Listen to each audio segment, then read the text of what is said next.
Mari kita cari buah-buahan di hutan. Baik, asalkan kita bekerjasama.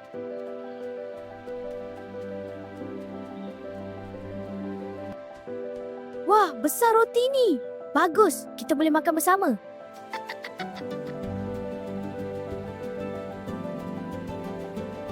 Aku jumpa dulu, jadi aku patut dapat lebih banyak. Tak boleh, kita jumpa bersama mesti bahagi sama rata. Tapi aku yang jumpa. Kita kawan, bahagi sama. Aku lebih kuat, jadi aku tentukan. Aku lebih pandai, jadi aku yang buat keputusan.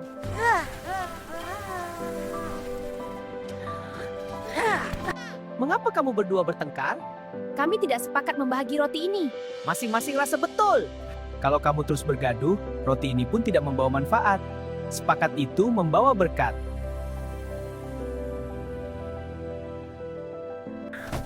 Roti kita. Terima kasih kerana leka bergaduh. Kembalikan roti itu. Kalaulah kita berbincang dengan baik tadi. Betul, kerana degil kita rugi. Maafkan aku, Kiki. Aku pun minta maaf. Ingatlah, permuafakatan membawa kebaikan. Jangan bergaduh kerana sikap degil dan mementingkan diri. Jika kita tidak sepakat, kita mungkin akan rugi. Kerjasama dan tolak ansur membawa kejayaan.